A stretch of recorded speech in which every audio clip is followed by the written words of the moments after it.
जय भीम. मी Nagvanshi Nandkumar Changdev Kasare, Nagvanshi Buddhist किंगडमचा संस्थापक. नागनदी मुंबईतील अंधेरी कोटिवडे बुद्धविहाराची आपणाला संक्षिप्त स्वरूपात मी माहिती सांगू इच्छितो की अंधेरी उपनगरामध्ये 220 फुटावर वेरावली टेकडीवरील कोंडिवडे बुद्धलेणी आहेत. ही मूळची सम्राट अशोकच्या काळामध्ये इसवी पूर्व 3ऱ्या शतकामध्ये आहे. त्यावेळी इथे नंदनाग आणि उपनंदनाग हे नागराजे होते.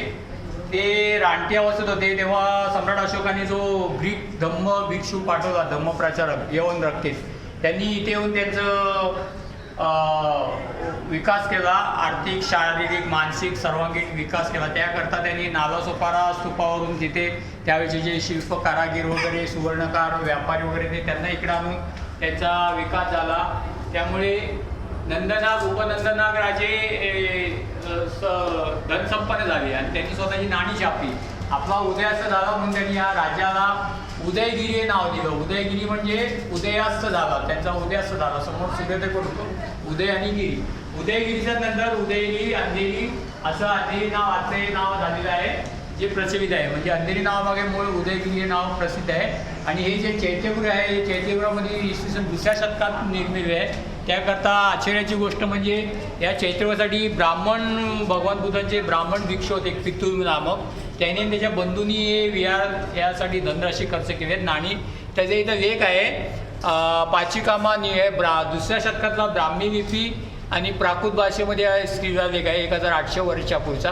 त्याच्यामध्ये स्पष्ट लिहिले आहे, पाचिकामा निवासिकप गौतमा गोतस ब्राह्मण पितुलस बंधूस विहारस असं भातुकस. म्हणजे गौतम गोत्र ब्राह्मण पितूल आणि त्याच्या बंधूंनी या विहाराकरता सुवर्णराशी दिलेत असा याचा. म्हणजे आज जे काही ब्राह्मण आणि बौद्ध लोकांमध्ये वितुष्ट आहे तसा प्रकार 2000 वर्षापूर्वी नव्हता. आणि हे चैत्यगृह आहे, हे चैत्यगृह तुम्ही पाहिलं हे बंदिस्त आहे, म्हणजे ज्याला शैलभिंती आहेत. तर हे प्रकारचं फक्त उत्तर प्रदेशामध्येच आणि महाराष्ट्रामध्येच आढळतं. आज जे आपण ग्रिल बनवतो जाळीच्या खिडक्या, त्याचा उगम पण इथे झालेला आहे. या प्रकारचं बंदिस्त चैत्यगृह फक्त महाराष्ट्रात मुंबईतच आहे आणि एक 12 उत्तर प्रदेश सम्राट अशोकाच्या काळातला आहे. हा चैत्यस्तूप आहे. चैत्यस्तूपाचं वैशिष्ट्य म्हणजे जर आपण आतमध्ये आलात तरी ते वरून जे चैत्यस्तूप धुण्यासाठी वरून सिंचन व्यवस्था आहे, ठिबक. 2 ठिकाणी ते पाण्याचे हे तिथे नागाच्या पाण्यासारखं त्यांनी खोदलेलं आहे.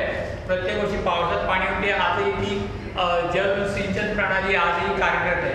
म्हणजे आज जेव्हा मुंबई महापालिका रेन वॉटर हार्वेस्ट सिस्टीम म्हणते, त्याचा उगम 2000 वर्षापूर्वी इथं कान्हेरीच्या कोंडिवडे बुद्धविहाराच्या मध्ये झालेला आहे. आणि इथे या स्तूपाचे एक झालेले आहे की इथं स्तूप जेव्हा निर्मिती केला तेव्हा खंडित झाला. हा वॉल्कॅनो स्तूप इथे राख आढळली, त्याच्यामुळे ते भेग आली. म्हणून त्या लोकांनी पॅचवर्क केलेलं आहे दोन्ही ठिकाणी. की त्यावेळी इथं मेटलची चांदीची पॅचवर्क होती, ज्याच्यामुळे स्तूप जोडला गेला.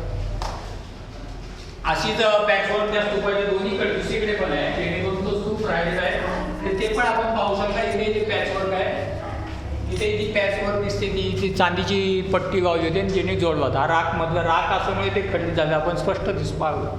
कारण स्तूपाची जागा नंतर चेंज करता आली नाही, त्याच्यामुळे ते त्यांनी पॅचवर्क केलं. म्हणजे त्यावेळेचं हे किती प्रगत तंत्रज्ञान होतं हे तुम्ही पाहू शकता. हे केवळ छिन्नी आणि घट म्हणजे हातोडीच्या सहाय्याने एक टोका करून सोडलं आहे. कुठचे ड्रिल मशीन नाही आहे, काही नाही आहे, केवळ छिन्नी आणि घट. असंख्य जवळ 100 पात्रोत्तरा म्हणतात शिल्प कारागीर त्यांनी केले. आणि हे आज सापाचा पाना दिसतो वरून. प्रत्येक वर्षी पावसाळ्यात ते पाण्याची पवित्र पाणी येऊ नये, पाण्याची जर चैत्यस्तूप धुण्याकरता दिली तशी त्यावेळेची जल सिंचन प्रणाली जेव्हा BMC rain water harvest system.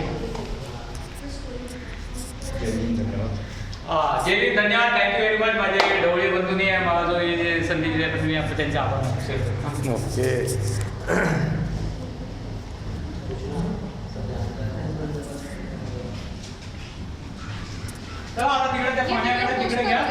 Yes yes.